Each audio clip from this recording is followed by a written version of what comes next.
Bank's main mission is about poverty alleviation and development. In terms of climate change, it's become a huge agenda because climate change is actually affecting development and the developmental gains that the countries have made.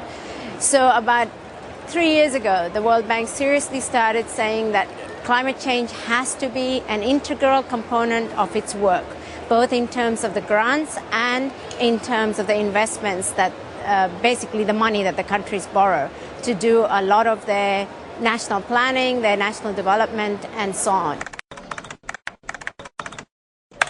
Climate change is affecting developing countries because many of them are actually located within what are called to be climate-sensitive areas. So they tend to be in very dry areas, and therefore when climate change is coming in with more droughts, more dry periods, it's actually affecting them. The second way it's affecting them is because they're still very heavily dependent on agriculture and on forests. And both of these sectors are in fact being negatively impacted by climate change.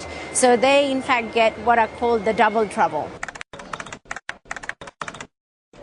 One of the important roles institutions like the World Bank, organizations like the Water Tribune can have is basically elevate the awareness of climate change as a development agenda, not just as a technical or IPCC or knowledge agenda, but really something that we need to take practical action on.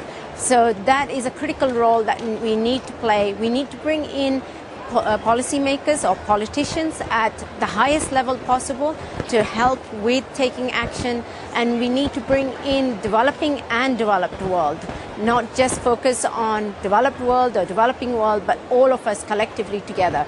We need to find some effective solutions that are creative, that are interesting, that are implementable in many countries. Over the last week, we've heard many countries basically emphasize the need for capacity development, capacity for people to take action by themselves, bringing in different knowledge. So Tanzania, for example, brought in the importance of women knowing how climate change is really going to be affecting them and how they have to be aware of it so they can in fact then learn what the solutions could be to change their life and their children's lives or their family's life.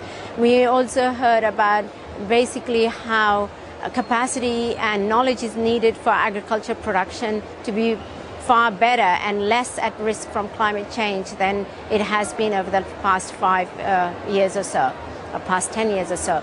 The other major issue that was coming through is finance. We have a huge gap in terms of the resources that are needed for integrating climate change adaptation, which is really action to reduce the impacts of climate change on developing countries, the financial resources that are needed, and the money that is available at the moment.